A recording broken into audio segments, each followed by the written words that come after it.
সুপ্রিয় দর্শক, আসসালামু আলাইকুম। কেমন আছেন সবাই? আশা করি আল্লাহর রহমতে ভালো আছেন। আজকে বানিয়ে নেব মুরগ মুসাল্লাম বা আস্ত গোটা মুরগির রোস্ট, যেটাই বলুন না কেন। এরকমভাবে তৈরি করলে একেবারে পারফেক্ট, দোকানের মতো খেতে মনে হবে। এর জন্য প্রথমে আমি একটা আস্ত গোটা মুরগি নিয়ে নিয়েছি। এখানে মুরগির সাইজটা আপনার ছোট বড় নিতে পারেন। এখন মুরগিটাকে পরিষ্কার জল দিয়ে আমি 4-5 বার এরকম ধুয়ে নিয়েছি, যাতে এখানে নোংরা এবং রক্তটা না থাকে। এরকমভাবে ভালোভাবে ধুয়ে নিতে হবে। এখন একটা চাকুর সাহায্যে মাংসটাকে আমি এরকমভাবে কেটে নেব। যেখানে মাংস পরিমাণটা বেশি আছে, বিশেষ করে বুকের দিকটা, সেই দিকটাকে এরকমভাবে অল্প অল্প করে কেটে দিলাম, যাতে মশলাটা এখানে ভালোভাবে ঢুকতে পারে। এরকমভাবে মাংসটা কেটে নিয়ে ভালোভাবে ধুয়ে নিয়ে এখন মশলাটা এদিকে রেডি করে নেব। এখানে নিচ্ছি 1.5 চামচ লবণ, 1.5 চামচ জিরে গুঁড়ো, 1.5 চামচ ধনে গুঁড়ো।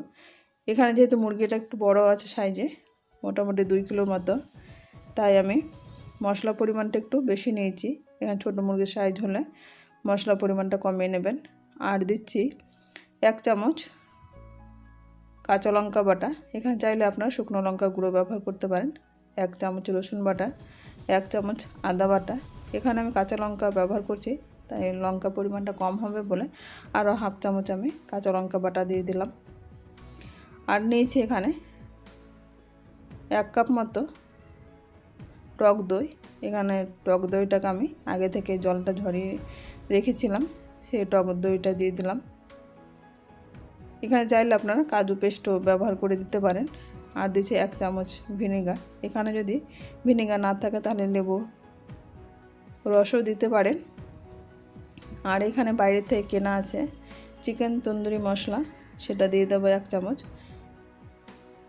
এই মশলাটা দিলে কিন্তু বাইরে যেমন আমরা দোকান থেকে কিনে খাই, পারফেক্টভাবে এই মশলাটা দিয়ে বাড়িতে তৈরি করা যায়। আর এখানে আমি 3 থেকে 4 চামচ মতো দিয়ে দিলাম সরিষার তেল। সরিষার তেলটা দিলে কিন্তু এখানে যে মশলাটা তৈরি করছি সেটা ফেটানোর সময় কিন্তু একেবারে মসৃণ সফটভাবে এটা তৈরি হয়। তার জন্য এখানে আমি কয়েক চামচ তেল ব্যবহার করেছি। আর দিচ্ছি এখানে লাল হওয়ার জন্য কাশ্মীরি লাল লঙ্কার গুঁড়ো 2 চামচ মতো দিয়ে মশলাটা ভালোভাবে এরকম ফেটিয়ে নিলাম। মশলাটা ভালোভাবে ফেটানো হয়ে গেছে। এখন দিয়ে দিলাম যে মুরগিটা আমি কেটে পরিষ্কার করে ধুয়ে রেখেছিলাম জলটা ঝরিয়ে।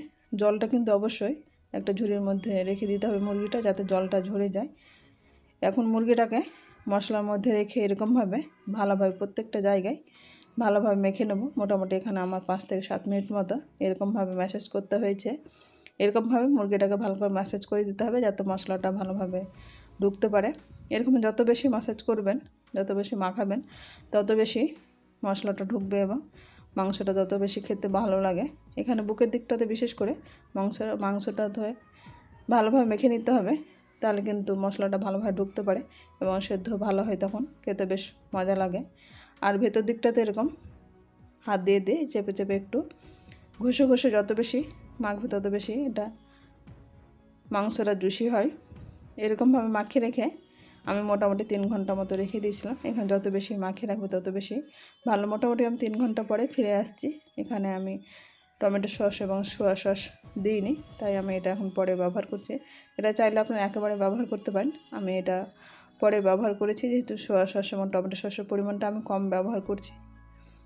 চাইলে আপনারা এখানে একটু বেশি পরিমাণ ব্যবহার করতে পারেন।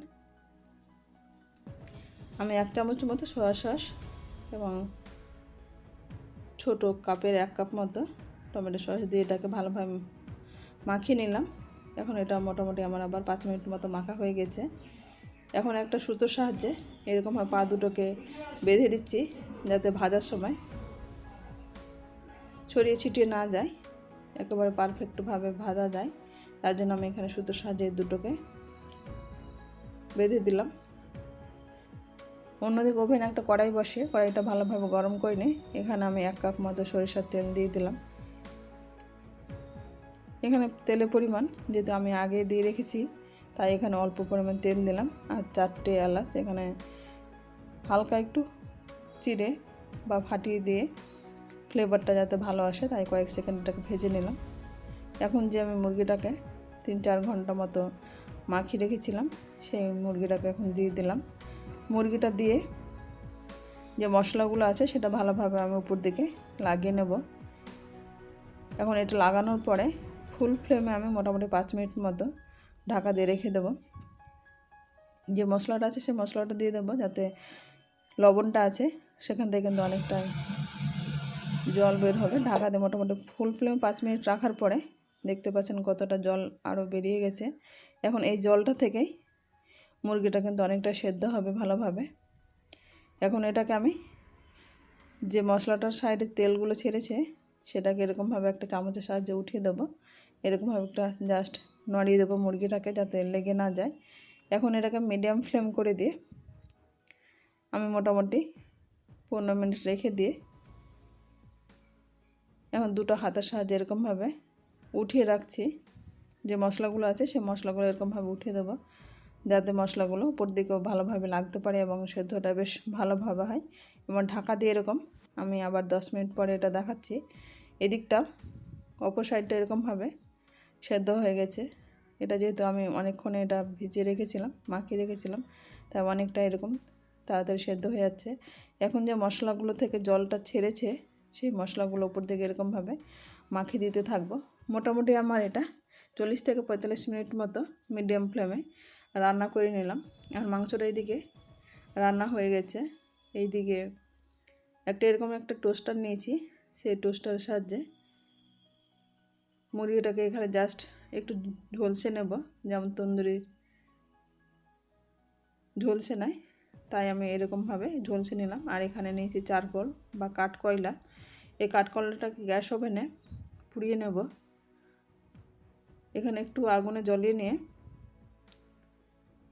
এটার উপরে ঘি কিংবা তেল ঢেলে দেব, তাহলে কিন্তু এখানে যে স্মোকিং ফ্লেভারটা আসে সেই ফ্লেভারটা কিন্তু খুব সুন্দর আসে। এখন একটা বাটির মধ্যে এটা দিয়ে আমি এখানে সাদা তেল দিয়ে দিলাম। সাদা তেল দিয়ে এখন মুরগিটাকে একটা বাটির মধ্যে রেখে এরকমভাবে ঢাকা দিয়ে দেবো। আর যে ছিদ্রটা আছে সেই ছিদ্রটায় কিন্তু একটা লবঙ্গ দিয়ে ঢাকা দিয়ে দিলাম। মোটামুটি আমি 5 মিনিট মতো রেখেছিলাম। 5 মিনিট পরে ঢাকনা উঠিয়ে সার্ভ করার জন্য এখন একটা প্লেটে উঠিয়ে নেব। এরকমভাবে খুব সহজে বাড়িতেই তৈরি করে নিতে পারেন মুরগি মশলা। আমার রেসিপিটি কেমন লাগলো আপনারা অবশ্যই বাড়িতে ট্রাই করে কমেন্ট বক্সে কমেন্ট করবেন। আমার চ্যানেল নতুন বন্ধু হয়ে থাকেন তাহলে সাবস্ক্রাইব করে পাশে থাকা অনুরোধ রইল, পাশে থাকা বেল আইকনটি প্রেস করে দেবেন, তাহলে যখনই কোনো ভিডিও আপলোড দেবো সর্বপ্রথম আপনার নোটিফিকেশান পেয়ে যাবেন। আজ তাহলে এখানেই শেষ করছি, দেখা হচ্ছে পরে কোনো ভিডিওতে। আসসালামু আলাইকুম, আল্লাহ হাফেজ।